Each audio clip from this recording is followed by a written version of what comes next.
Hello everyone. Uh, I think two people are here. One is Pratik, another one I can see a mobile number, so I don't know the name. But anyway, people are here. We are already at 6 o'clock, so ideally we should start. But let's wait for 2-3 minutes and see if um, some other people show up. Let me just do some.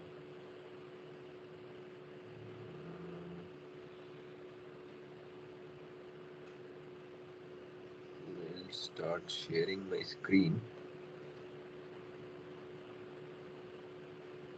I hope everyone is able to see my screen. I can see it in my mobile, so I think it should be fine for everyone. Okay, it is week 4.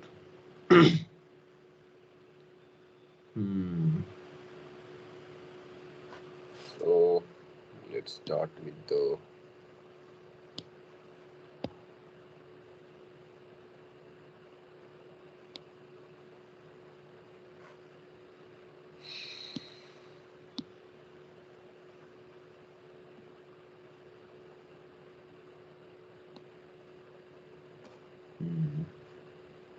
so by the time people join, I'll just prepare the uh, first slide for what it's worth rather than waiting for and doing nothing.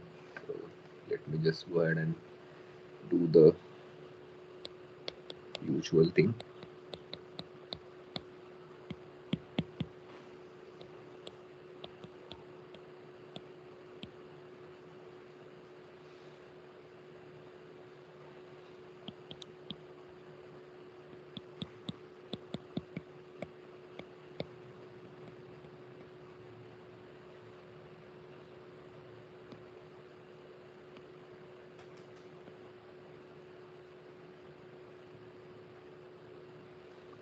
Okay, so this is our subject,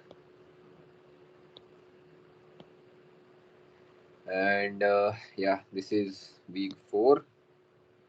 So mm,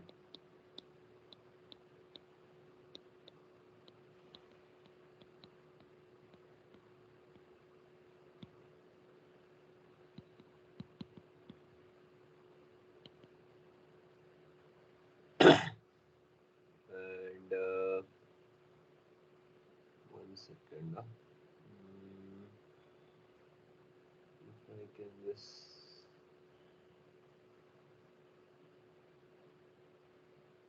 see, and as usual, my yeah, this is fine, and this is my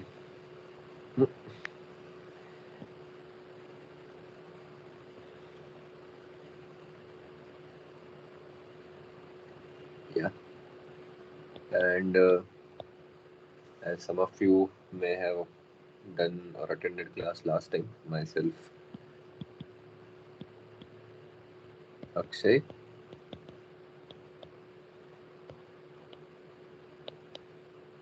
and I am a student, PhD student in Department of Mechanical Engineering, ISC.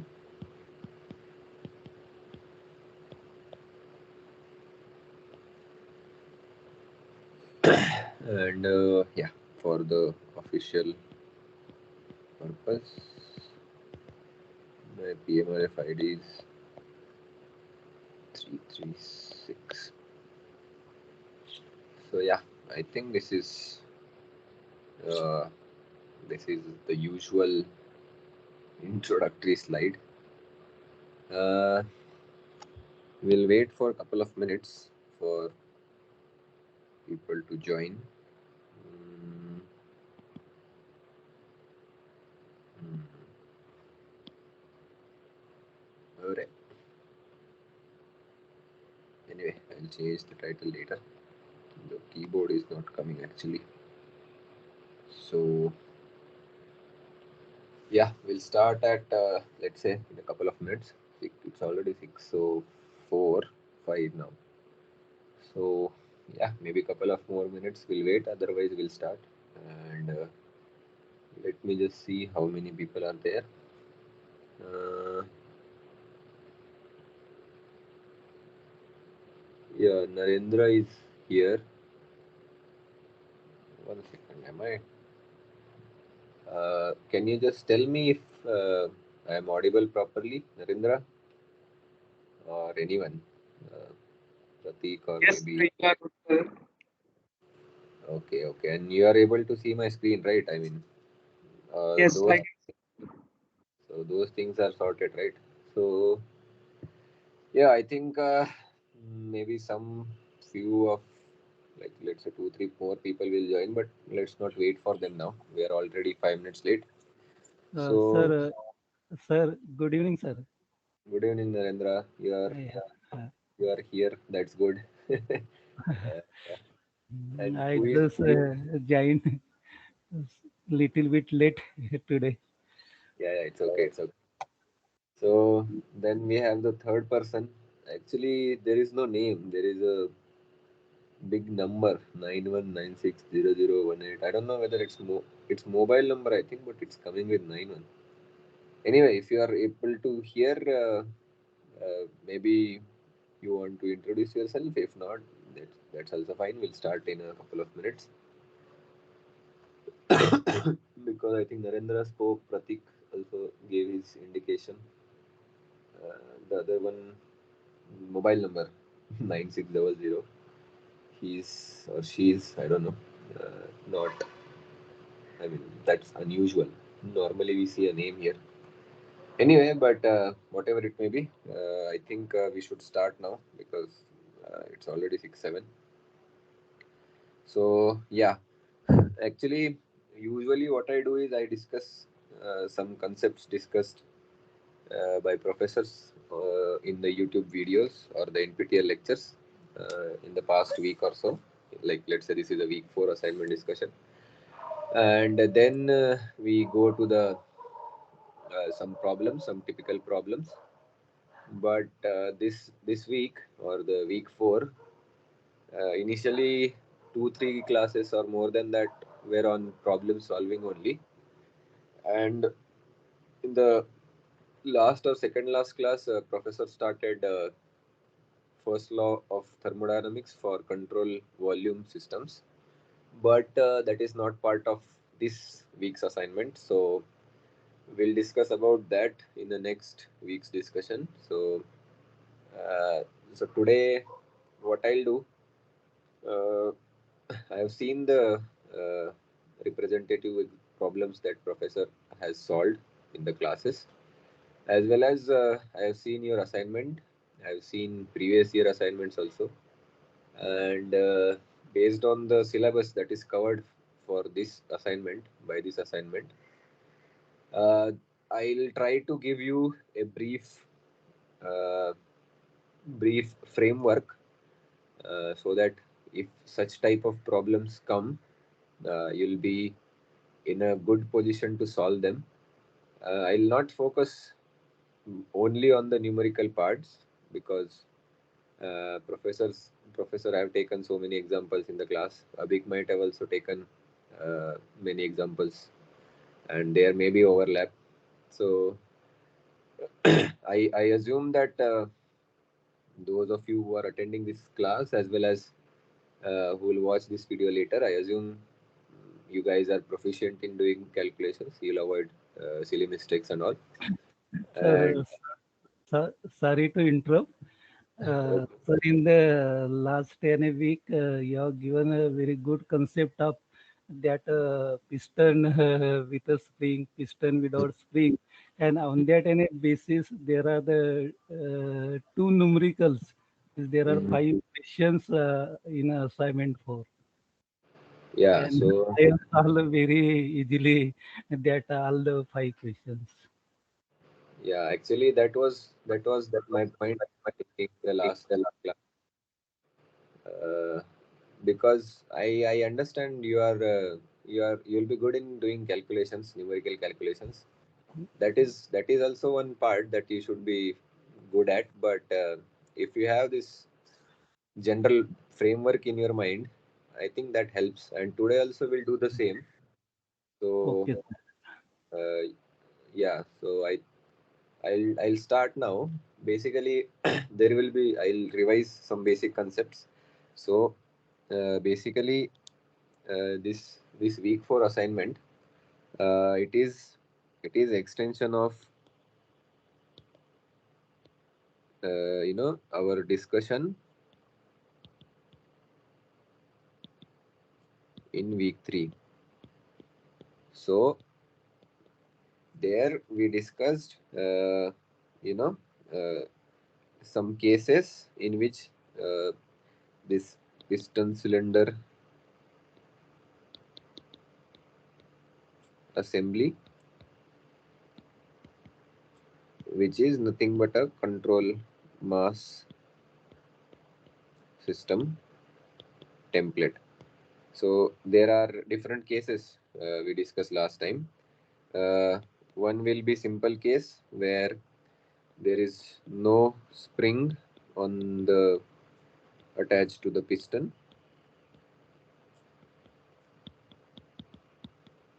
and there will be no stops in cylinder. So this is a simple case, and if you encounter such case there, if the piston moves,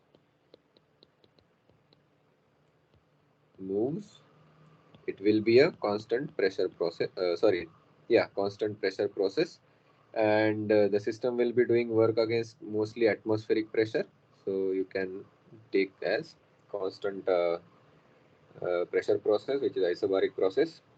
And one more case will be if piston doesn't move.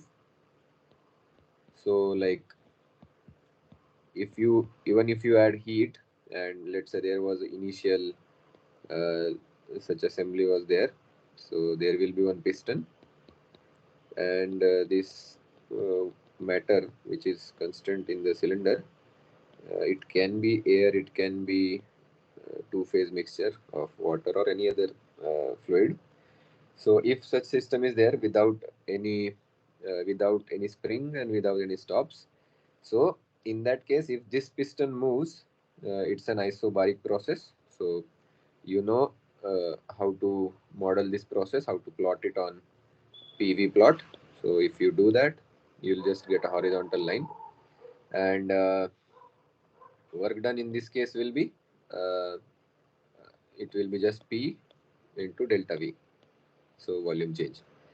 But there may be a case when you heat this piston cylinder assembly, or if you take heat out of this assembly and still the piston doesn't move because of its its own weight and the pressure that is acting on the system. So in that case, it will be a isochoric process in which the volume of the system will remain constant. And if you plot such a system on PV plot, it will be just a vertical line.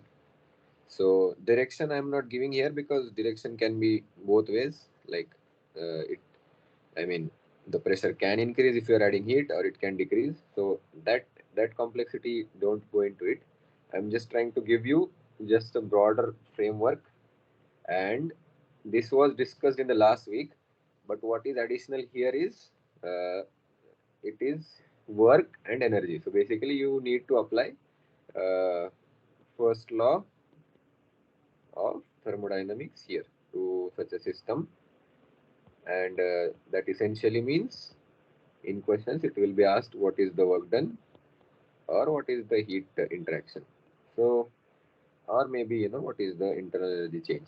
So these three quantities will be new in this assignment, but the basis is what we discussed last time. So if your piston is not moving, it's a constant volume process. So there by definition, work done will be zero because PdV we do, and here volume is constant, so dV is zero. Derivative of any constant is zero. So therefore you'll have zero work done. So these are just tricks if you are having system without any piston or any stop. So now this is a very simple case. You will not encounter it very frequently, but it is worth remembering or worth noting, because based on this we'll build some complication now. So now going forward, let's say we add one complexity to the system. We add,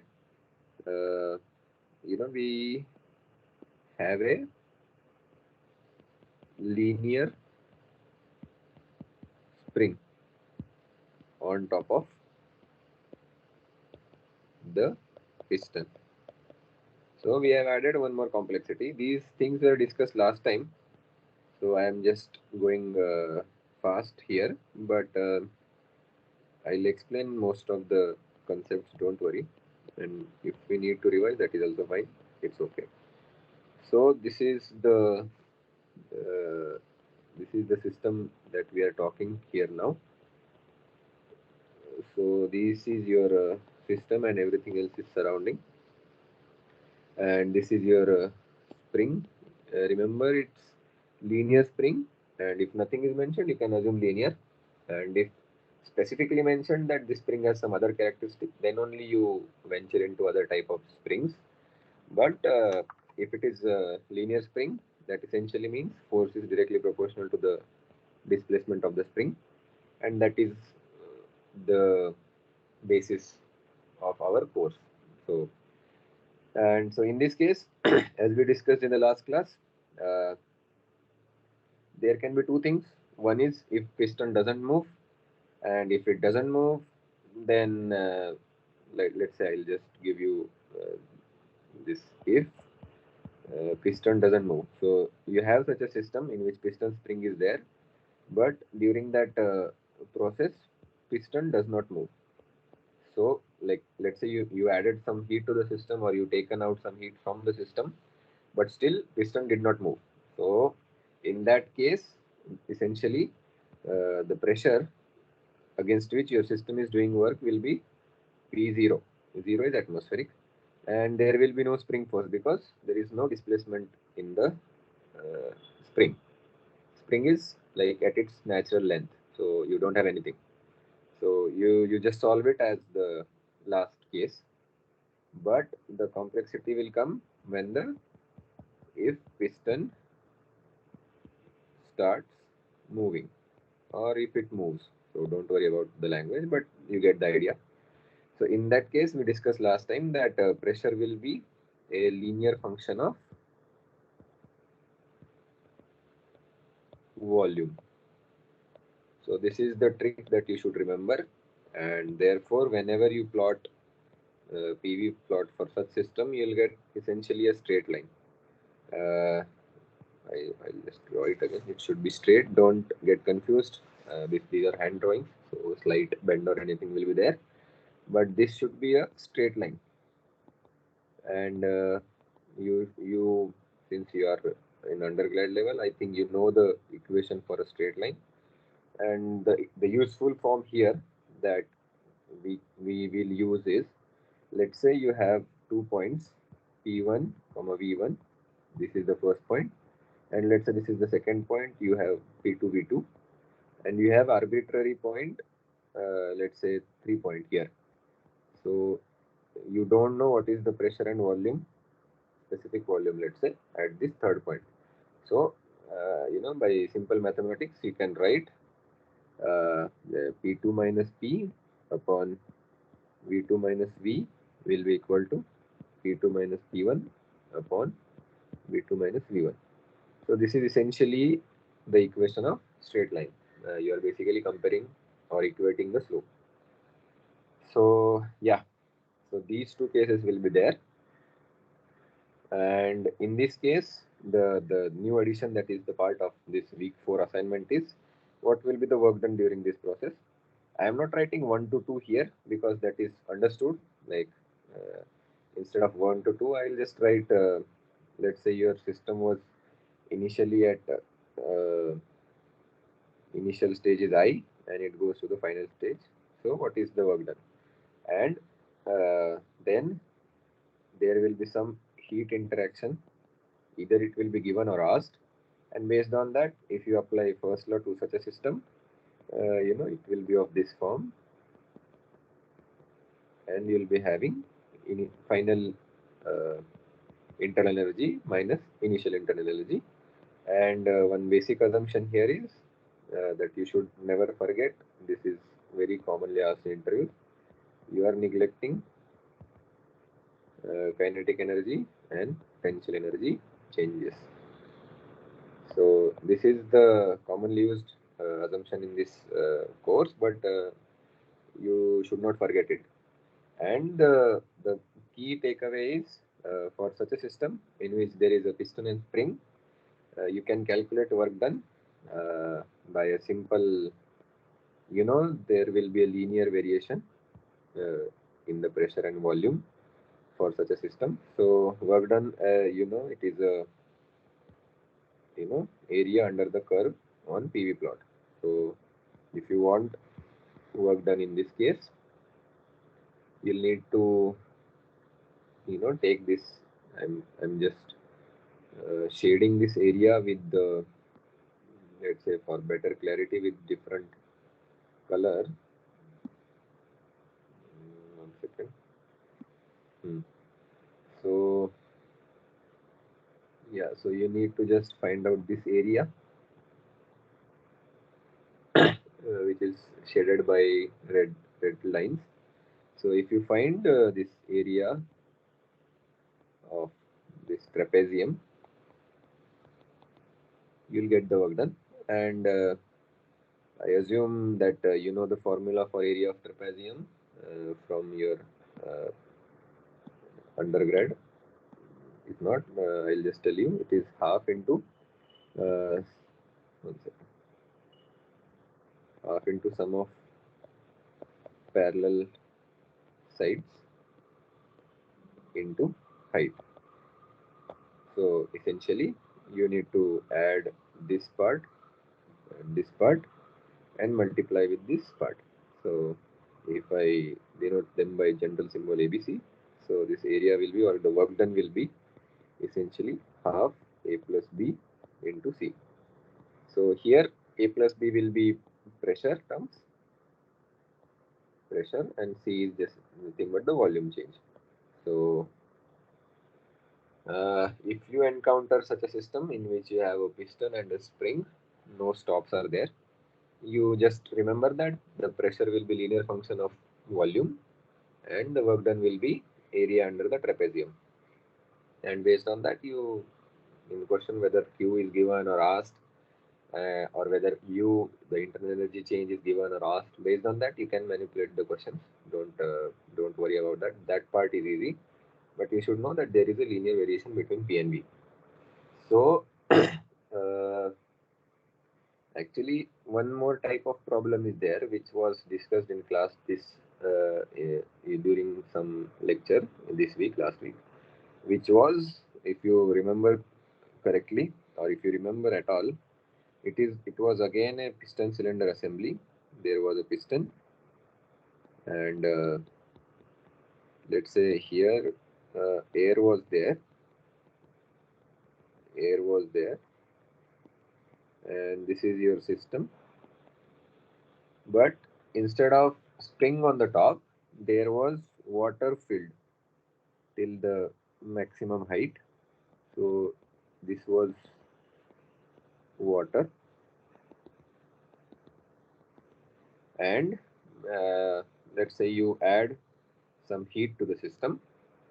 So in this case, why I am discussing this problem again here is because let's say instead of this water at the top of the piston is replaced by a spring. So your system, which is composed of, let's say, air, it doesn't know what is above the piston. It can be spring, it can be water, or it can be just weights of, let's say, different units. Let's say I can put 5 kg weight on the top of the piston. The air or the system doesn't know. It is the pressure, that is what the system knows, that for this system, it is irrelevant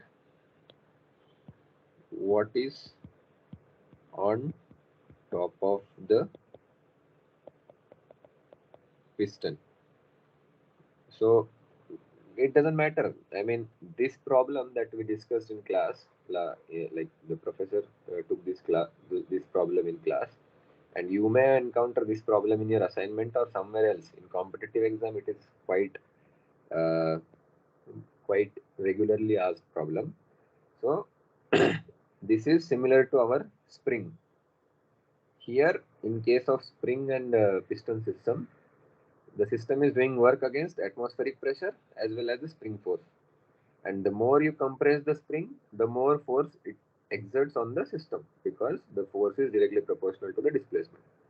But the difference is, in this case, the force which is applied on the system, let's say we'll just derive the pressure against which the system is doing work is, you have atmospheric here pressure. It's not a evacuated or anything. It's open to the atmosphere system. We do this free surface symbol. So whatever work you are doing is essentially atmospheric pressure plus the weight of the water divided by the area of the piston. So your system is doing work and exerting pressure P, which is to resist atmospheric pressure as well as the pressure applied due to the weight of the water.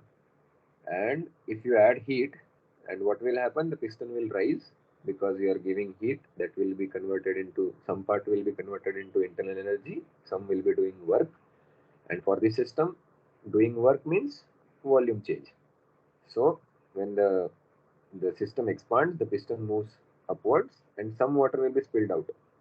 So the difference between this type of problem and the spring piston problem is, here, as the volume increases, the pressure against which your system is doing work will decrease. It is still a linear function between P and V, but the slope is different. The reason is, in last case, as the system was expanding, the spring was getting compressed, and in case of spring, when it gets compressed, it will exert more force on the piston or on the system. But in this case, when the piston moves upwards, the water is being spilled out. So the pressure against which the system works gets reduced. So therefore, you'll get a straight variation between pressure and volume, but it will be a negative slope. It will not be a positive slope line. So that is the reason why I was discussing this type of problem here. It is similar to the spring piston assembly, but the variation is different, and that is the catch. That is what is asked in exams. So in that case also, essentially you'll need to find work done. Let's say your piston volume, it increases from V1 to V2, specific volume, let's say. So there also you need to calculate work done, which will be this shaded area by red line. So if you do this, you will get the work done, and also you'll have some information about this Q, because that is required. And then you apply first law to this system and you do the problem solving. But just remember that with increase in volume, your pressure is decreasing essentially. That is the catch, and that is possible in such a system. In the previous system, spring piston system, as your volume increases, pressure against which the system is doing work is also increasing. So these are two differences. I'm telling you these two together because then you'll be it will be easier to remember. And then there is the most complex system, let's say, in this type of problems. It will be there will be spring also, spring plus stops plus piston assembly. So this will be like the most complicated thing in this, like for most of the problems in this part of the course. So that also we discussed last time. uh, there will be a stop here, and there will be a spring here, sorry, piston here, not a spring. And let's say there will be a spring here. If this is your system, it can be air or anything, two-phase mixture, doesn't matter. So for such system, what happens, let's say again you are adding Q, and uh, one variation will be the stops will be below the piston. So maybe something like this. uh, we have some spring. Actually, spring will be not needed in that problem. It will be a very straightforward thing. You may see this type of variation also in some of the problems. Your system is such that the piston is above the stops. So this is stops, and your system is, or your piston is already above the stops. So in this case, this is your system, but typically in this case you take away the heat from the system, so that piston will gradually come down, and after some point it will rest on these stops, and then this energy interaction or heat interaction or work interaction, these types of questions will be asked. Here there is no spring, because spring is irrelevant. I mean, what will spring do? Spring will try to expand and it will push the piston faster. Other than that, it's not required, so that doesn't affect anything. So basically, for such type of systems, springs are not there, but for such type of systems, springs are also there, because that gives you additional resistive pressure for your system to work against.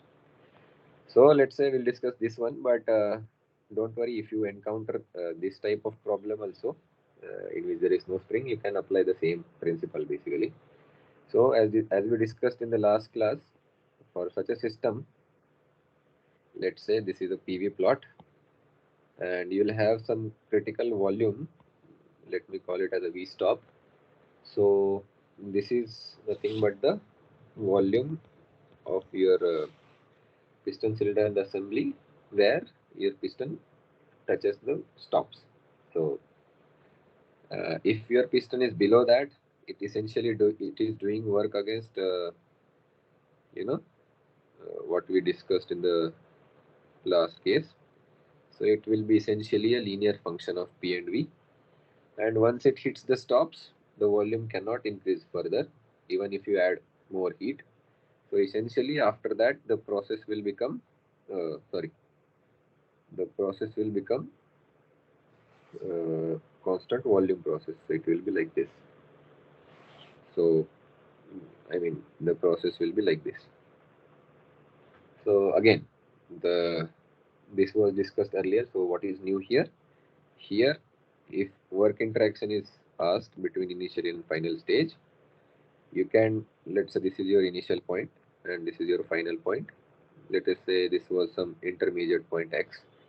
So you can write it this way, that it will be sum of work done during two processes, and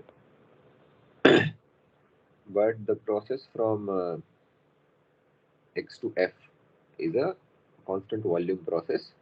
So there will be a zero work done in this case. So essentially the work done that you are doing here is uh, during the just during the first part of the process, where your piston moves and hits the stops. Till that point only your system is doing work. Now the question can be asked is, what we are saying is, once the piston hits the stops, then there is no work done, right? So what is going on? What is happening in your system after piston hits stops.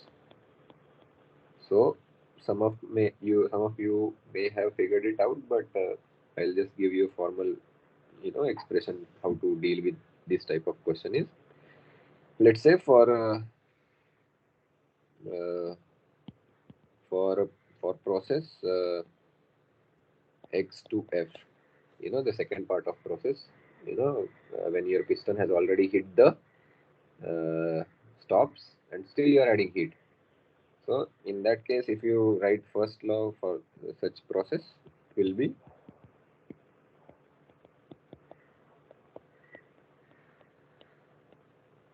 I hope everyone is on board with this expression of first law. And as we have said, this will be 0. So what essentially is happening is whatever heat you are adding, it is getting converted into its internal energy of the working fluid in your system. And that essentially means the temperature as well as pressure of your system is rising, which is also evident from here. From X to F on PV plot, you see pressure is increasing, and correspondingly temperature should also increase. I mean, if it is some gas.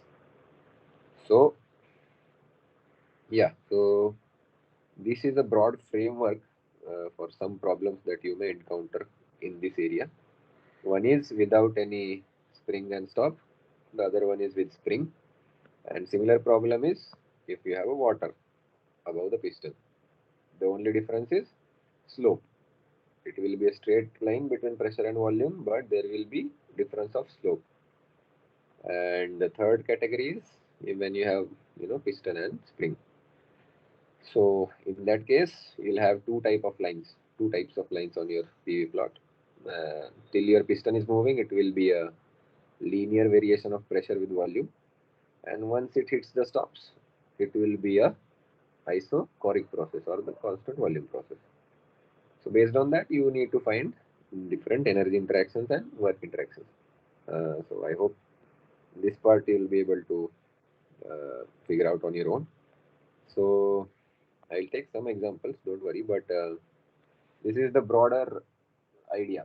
I mean, we can solve as many as examples as possible, but if you know what type of questions to expect, it's good that you'll not be stumped when you face such type of problem.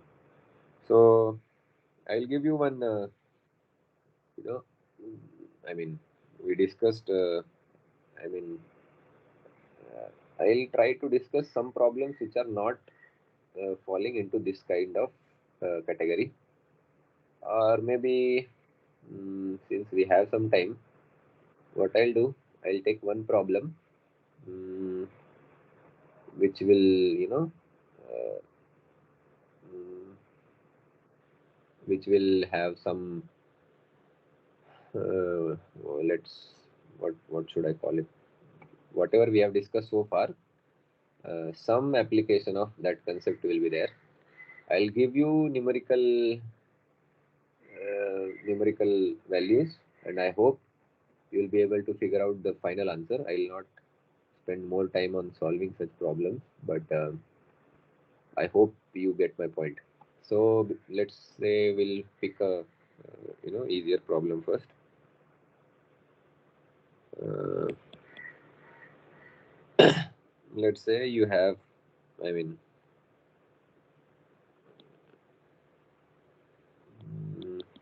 given given is air is there in a rigid tank. Initial pressure,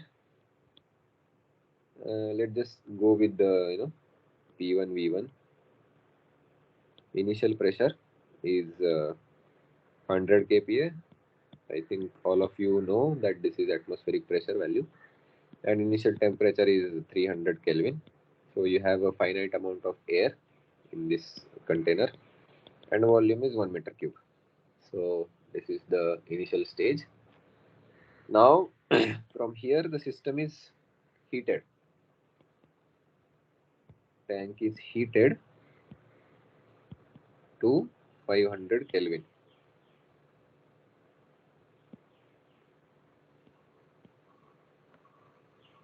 Okay, I mean that is it. This is your state 2. Let me just write state here. And then there was, I mean, basically the system was like this only. Let's say what they are calling as a tank, you can generalize it like this only. This was your air, essentially at atmospheric pressure and temperature. Volume is 1 meter cube, and in state like this was your from 1 to 2. 1 second.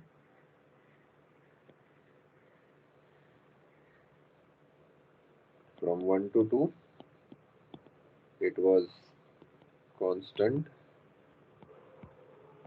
volume heat addition,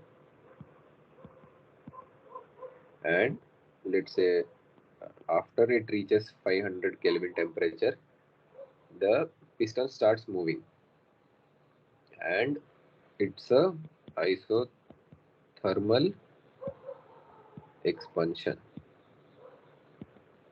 This is a given in question, and volume at the end of this process is 3 meter cube. So as you all know, expansion process is it's basically expansion, so volume will increase. So this is your isothermal expansion. This was your question, and to find is P2, T3, and total work done during these processes. So this is a typical question that is asked, like this is the basic simple question. So I'll just tell you how to solve this problem. So this is a constant mass process. So M1 will be equal to M2 will be equal to M3. So this is your hint. If you remember this question will be very easy to solve. So I mean, to find what is the pressure in state 2. So let's say for state 2, what do you know? We know that the heat addition from 1 to 2 was done at constant volume. So we know that V2 will be equal to V1. That is known. And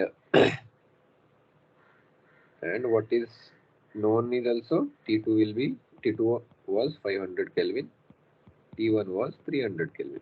So I mean, just by looking at this, since the final temperature was higher than the initial temperature and the volume was constant, your intuition should tell you that P2 will be greater than P1. That much you should guess. I mean, you should be able to guess.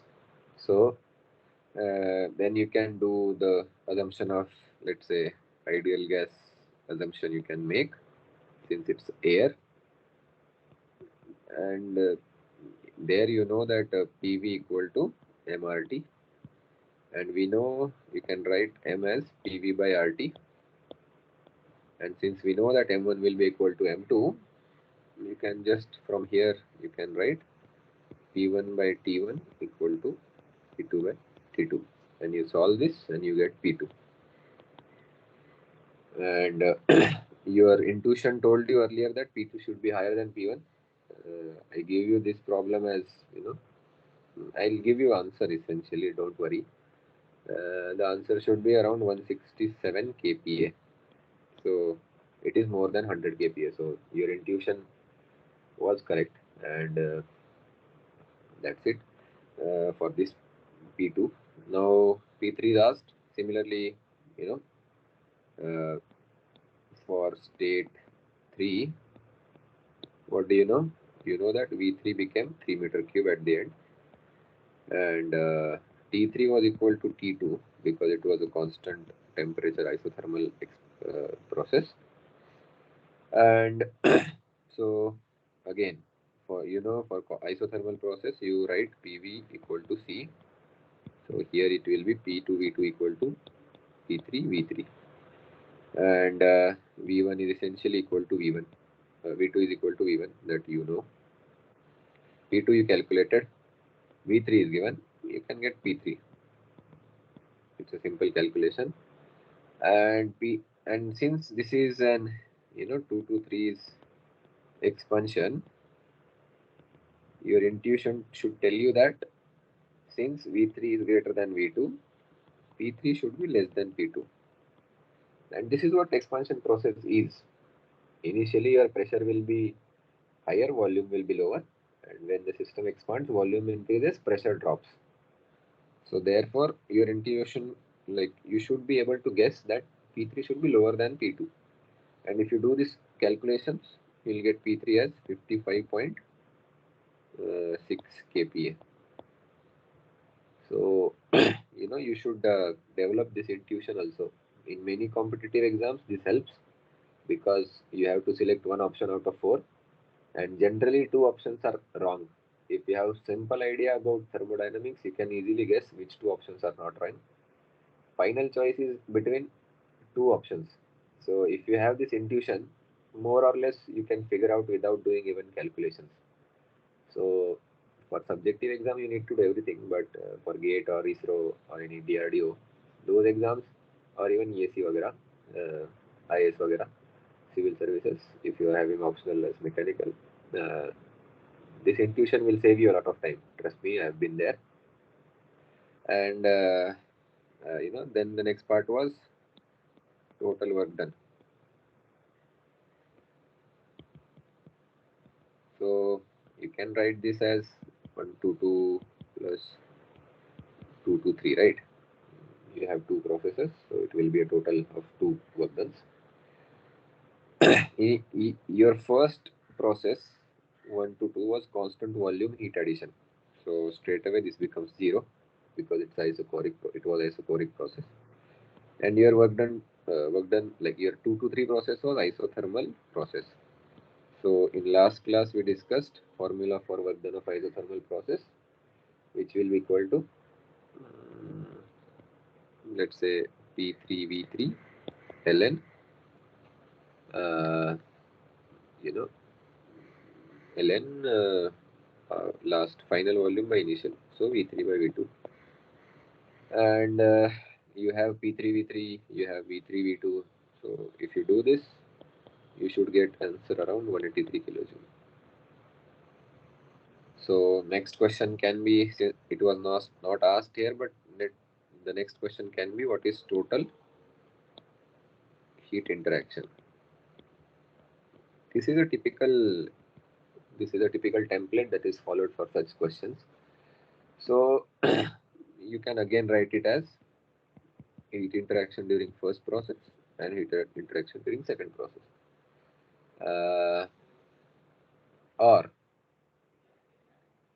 Or you can do the other way.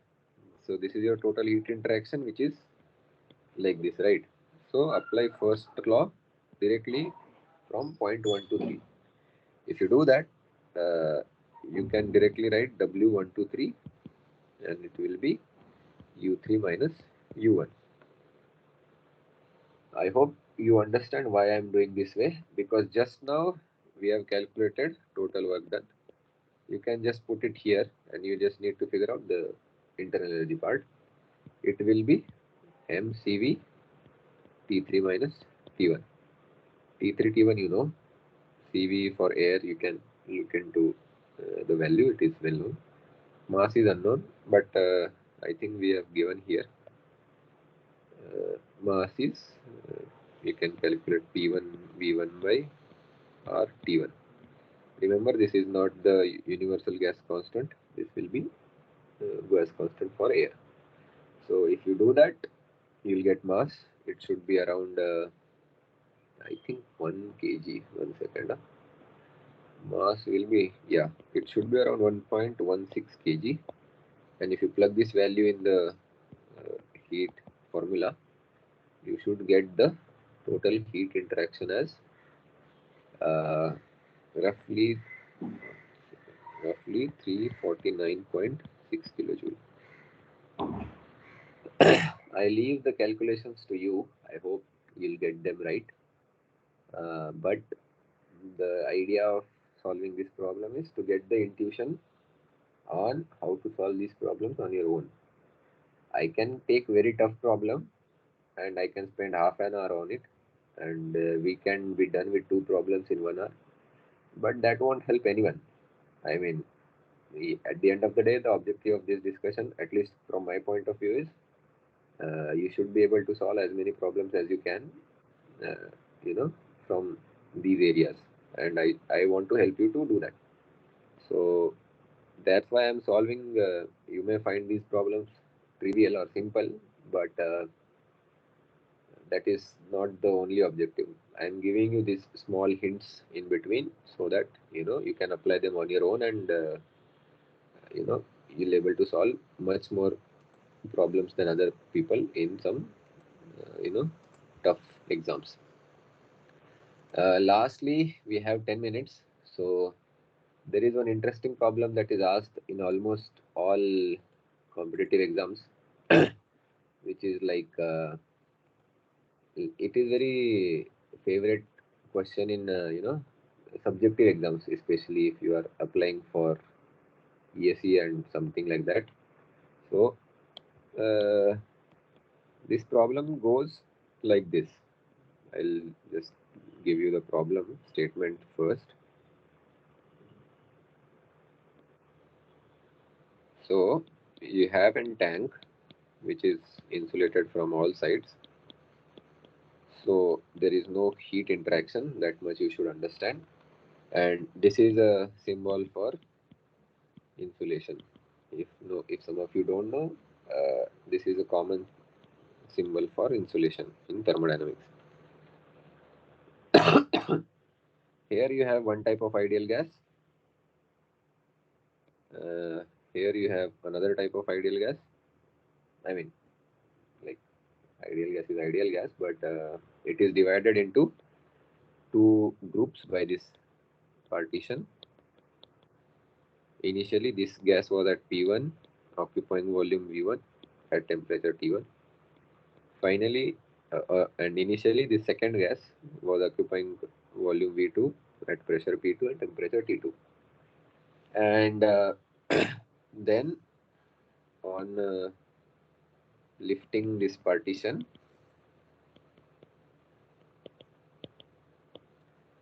these gases mix. And what is final pressure? First of all, they ask what is final pressure, what is final temperature. These two questions are very frequently asked. You may encounter them in, I think it is in your assignment also. So technically, I should not do this way, but this problem is very important. So that's why I'm taking this problem, even though it is in your assignment. I hope you understand the importance. And one key thing is, see, once this partition is lifted, your system will, and you give enough time for your gases to mix. At the end of the process, your system will look like this.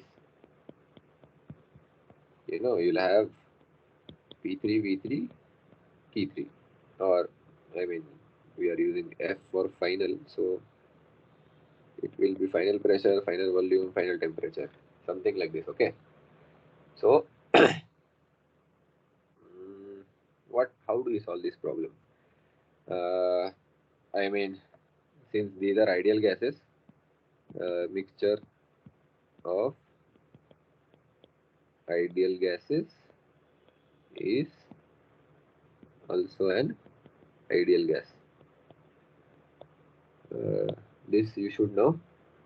So essentially there were ideal gas in two compartments earlier, and finally they mixed, and again it's an ideal gas. So Now the hint in this type of problems is consider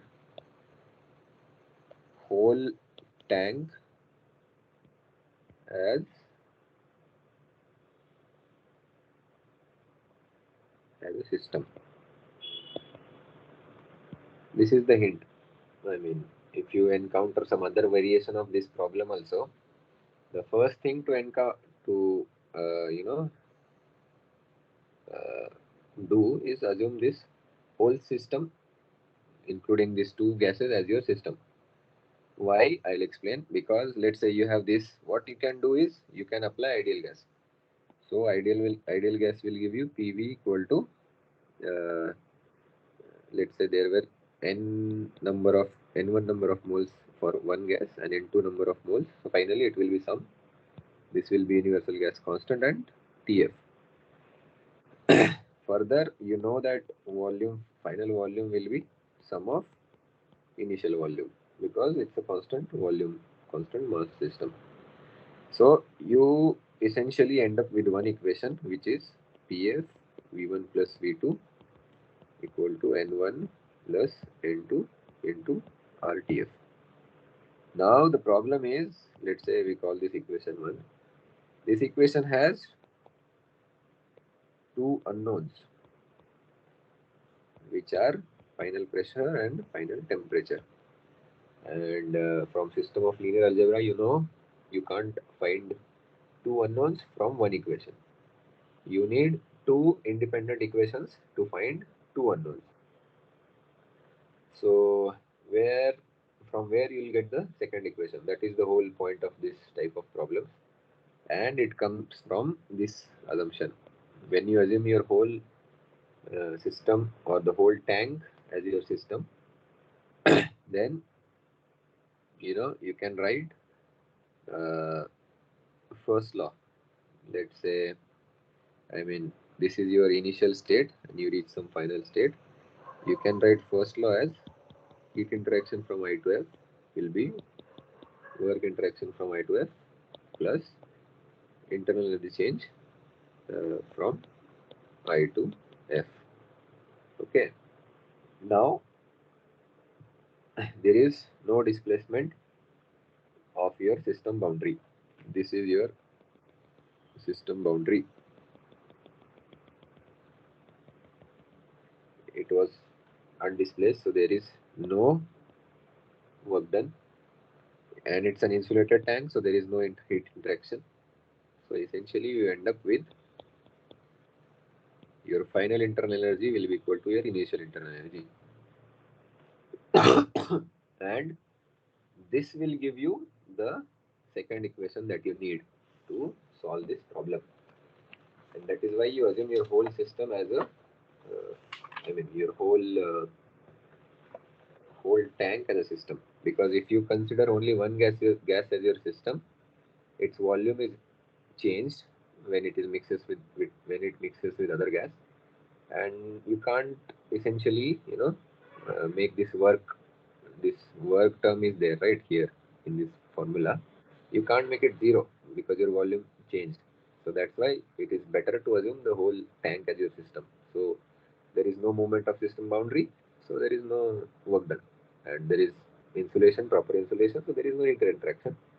So you can write your internal energy change is zero, and initial internal energy equal to final internal energy. And if you do this, what will be your final internal energy? It will be your total mass.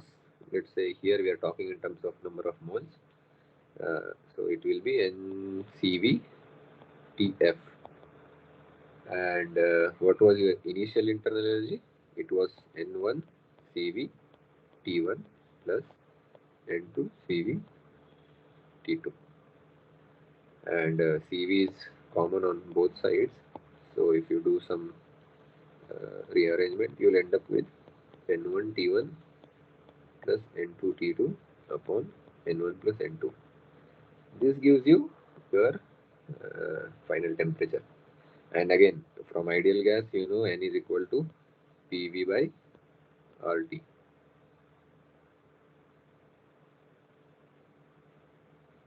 correct? So, 1 second. Hmm.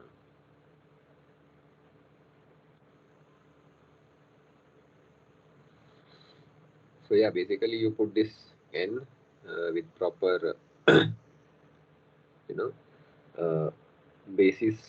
Like I'll just solve. I did not want to solve this because this is an assignment problem. But anyway, since we are here, we'll see this through. So n1 will become t1 v1 by rt1 into t1 plus n2 will be p2 v2 by rt2 into t2 divided by p1 v1 by rt1 plus p2 v2 by rt2. I'm just putting n values in this equation everywhere. So r will be cancelled from all the places. Here t1 will be gone, t2 will be gone. So essentially you'll end up with p1 v1 plus p2 v2 divided by p1 v1 by t1 plus p2 v2 by t2. So this is your final temperature. So I hope you understood this point, and now you have, you know, let's say this was your second equation. So you know you have two equations, two unknowns. One you found out, the other one you can put TF in equation 1. So then you know PF will be nothing but N1 plus N2 into R TF by V1 plus V2. So now again, the choice is yours. How do you want to play this? But the hmm, I mean, you know, I mean, I don't want to solve everything here, but I think you get the idea uh, how to go about this. And here, then you'll find PF from this equation. So, yeah, should I do it? I mean, okay, anyway, we'll put PF. It is actually simple, this thing. N1, let's just put N1 also. We'll keep everything in terms of P and V. So again, N1 will be P1 V1 by R T1 plus P2 V2 by R T2 into R, and TF will be, I'll put it in square brackets, P1 V1 plus P2 V2 by P1 V1 T1 plus P2 V2 T2, whole thing, oh sorry,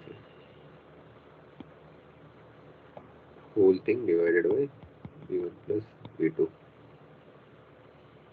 Actually there is I mean, how should I say this? There is no need to do all this also. There is a simpler way. But anyway, we have committed to this, so we'll just see through this. RR will go. And as you can see, this is P1 V1 T1, P2 V2 T2, and this denominator is also same. So this whole term will be cancelled by this. So essentially, you will end up with P1 V1 plus P2 V2 by V1 plus V2. And this was actually, you know, it was like there was no need to go through this all complicated for complicated calculation. You could have just done the mass balance. That way also you would have gotten PF. But anyway, the point of doing this exercise was to emphasize on this assumption of taking your whole tank as a system, and then you eliminate this energy and work terms, and essentially you compare your internal energies at the start and the end. So if you know this part, then you'll be able to solve such type of questions very easily. If not, you'll struggle, because from ideal gas equation you'll only have this first equation, but it has two unknowns: final pressure and temperature. So you need one more equation which will have these terms. So that's when the thermodynamics, first law of thermodynamics, comes into picture, and based on that you derive equation 2 or deduce equation 2 and then do the solving next part. So yeah, I think we are 7:05. So I'll stop here today. Uh, Maybe we could have taken much more complicated problems, but that was not the point of discussion. This discussion, at least not from my side. I tried to give you as much as helpful material as possible within this time period. You can go now, and so I think you'll be able to solve most of your assignment problems as well as previous GATE or ES questions as well. So yeah, and one more thing is, sometimes, like this is just a hint. What if CP or CV are not constant in our operating temperature range? Generally, we assume them as constant, right, or a function of temperature, but usually we take CP/CV constant if your temperature range is not more than, let's say, 50, 100 degrees Celsius, right? But in some problems, they will try to trick you by giving CP as some big function of temperature, something like this: AB plus T, A and B are constant, or something like let's say CV as some function of A plus logarithmic, uh, logarithmic, sorry, some ln function of T or something. So don't worry, in such problems, what you can do is essentially, you need to understand that you can write this dq as cp dt, or it depends on which problem you are solving. You can write it as cv dt and just integrate. So uh, if you see cp as some function, some weird function of temperature, don't get scared or anything. It's just that they just want to check your concept that internal energy is nothing but cv dt. So you need to integrate cv with respect to dt. And sometimes if cp is given, you can just find q by integrating cp dt. So that is one type of variation. Other than that, I think from this week's classes, you'll be able to solve all problems in your assignments and other exams as well. So yeah, that's it from my side. If any one of you have any questions, please go ahead and ask. Sir, hello, sir. Hi, Narendra. Thank you, sir. It was a great session. Sir, on this basis, there is exactly one question in the assignment that already I have that is not solved, but that equation of the CP then is given there. It is in terms of the capital T, and absolute temperature is given. So by taking the absolute temperature in that equation, and in that question, we have to calculate the heat transfer, and the process is the constant pressure process. In constant pressure process, that heat transfer, that is equal to the delta H, change in enthalpy, and a delta Q, that is equal to the Cp into the dt. So with this one, with this an equation, I will get the answer. I also calculated it, but that answer is not telling. Whatever the answers are given, but in the equation of the Cp, if I take some of the temperature in a degree centigrade, in that case, I getting the answer. Yeah, it should be in degree centigrade, right? Because Yeah. it is T plus 100. I mean, Yes.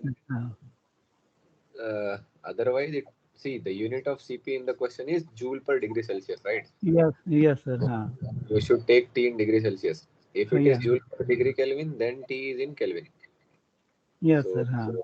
yeah, make sure that After you don't do that after mistake. taking a T in a degree small T in a degree centigrade, I am getting exact answer. Yeah. Then you should remember this lesson and don't do such mistake. Okay. Okay. That's why I was in a confusion. What to be any do in that any case? No. Just make that sure that your units are matching. That's it. Yes, sir. And it means that T should be degrees small T in a degree centigrade. Hmm. Okay. Any other question, Narendra? Okay, other things are fine. Okay then. Hmm. Uh, I hope some things from this 1 hour lecture was useful or Hmm. will be useful. Anyone else? Asif is still here.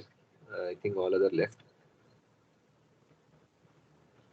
Uh, if not, then we can stop. It's already 7:10, so we are overshooting our time. Oh, okay, sir. Thank you very much. Okay, Narendra. See you next Tuesday. Okay, sir. Asif is not asking anything, so I'm assuming he knows. He has understood everything. So anyway, we'll stop then now. Okay. Okay, sir. Okay. Thank Bye everyone. Have a good day, good night, you. and see you tomorrow. See you next Tuesday. Okay. Bye. Okay. Okay. Bye, sir.